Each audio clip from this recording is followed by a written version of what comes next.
আমরা যখন মানুষের সাড়া পাচ্ছি সাথে সাথে হলো আমরা কিছু হেনস্থারও শিকার হচ্ছি। কোথাও আমাদেরকে ডিম মারতেছে, কোথাও ময়লা পানি মারতেছে, এবং আমরা শুনতে পাচ্ছি যে বিভিন্ন জায়গায় হকি স্টিক তারপরে স্ট্যাম্পগুলা ব্যাপক হারে বিক্রি হচ্ছে। চলনা ভালো চলছে, সবাই বলতেছে যে কানে কানে এসে বলতেছে যে আপনাকে ভোট দিব, এবং সবাই বলতেছে যে আমাদের বাচ্চা ছেলেরা এসে বলতেছে আমাদের ফুল ফ্যামিলির বড় আপনার।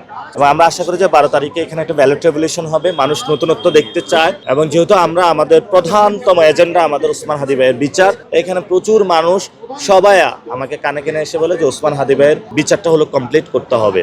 এবং কিন্তু আমরা যখন মানুষের সাড়া পাচ্ছি সাথে সাথে হলো আমরা কিছু হেনস্থারও শিকার হচ্ছি। কোথাও আমাদেরকে ডিম মারতেছে, কোথাও ময়লা পানি মারতেছে, ওরা ভয়ে ভারসাম্যহীন হয়ে। কোথাও আমরা যখন মসজিদে নামাজ পড়ে বের হচ্ছি, গায়ে এসে হলো পায়ে পা পাড়া দিয়ে ঝগড়া করার চেষ্টা করতেছে। না, আমরা চুপ থাকছি, আমরা 12 তারিখ পর্যন্ত অপেক্ষা করতেছি।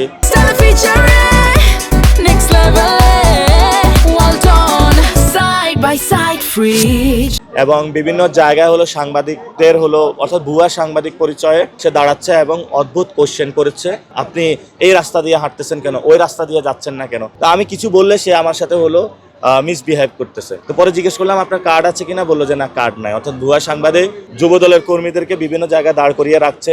এবং আমরা শুনতে পাচ্ছি যে বিভিন্ন জায়গায় হকি স্টিক তারপরে স্ট্যাম্পগুলা ব্যাপক হারে বিক্রি হচ্ছে। এবং তাদের যে কনভয়গুলো রয়েছে, কনভয়গুলোর মধ্যে আপনারা যখন চেক করবেন সেখানে হকি স্টিক কিন্তু এবং স্ট্যাম্পগুলো পাওয়া যাবে। অর্থাৎ ওনাদের ভিতর থেকে কিন্তু আমরা ইনফরমেশন পাচ্ছি।